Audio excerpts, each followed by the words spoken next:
Friends, and welcome to today's daily devotion. I'm reading to you from the Gospel of Luke, starting in chapter 5, the 4th verse, and reading through verse 10. Hear now these words.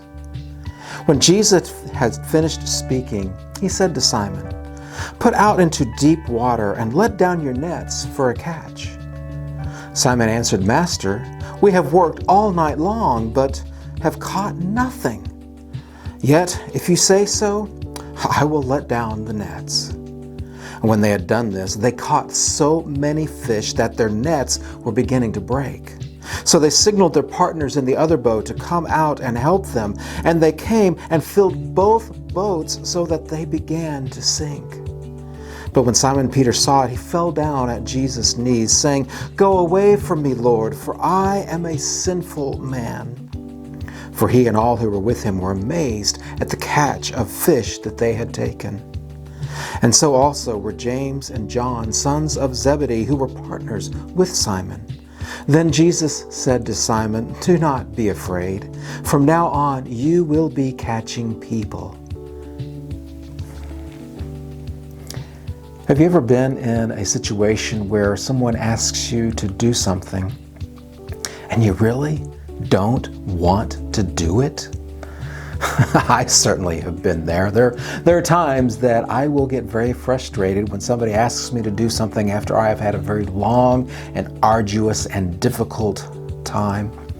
And that's kind of where Simon is when Jesus asks him to go out into the deep waters and cast his net. You see, Simon had been fishing the whole night, caught nothing, come back in the early hours, and Jesus shows up and says, "Hey, can I borrow your boat so that I can teach these people?" Because the crowds were so great around Jesus, they had to get into the boat and go out into the water so that he could teach. And so after he's been teaching all day, then he tells Simon, "Let's go fishing."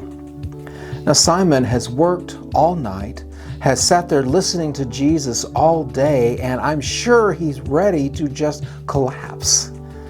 But nevertheless, he says, "Master, since you ask, I'll do it." And then what an amazing thing happens. He gets the biggest catch of fish that he has ever seen in his life. Now, sometimes I've had a similar kind of experience when I have been tired and I really don't want to do that next thing that I'm asked to do. Yet, when I do it, suddenly I discover so many great rewards from having gotten up and done the thing that was asked of me. And so I think it's important for us to learn a couple of lessons from this passage. Number one, go the extra mile, because God will reward you when you do so. And the second thing is that Simon Peter recognized that his great catch of fish was a blessing from God. So we too need to know that when we will step up and do the things that are needed, even when we're tired, God is the one who provides us the blessing. So I hope that you today will be refreshed and renewed, and may you get the biggest blessing, the biggest catch of fish that you've ever seen. And I'll see you tomorrow for another daily devotion.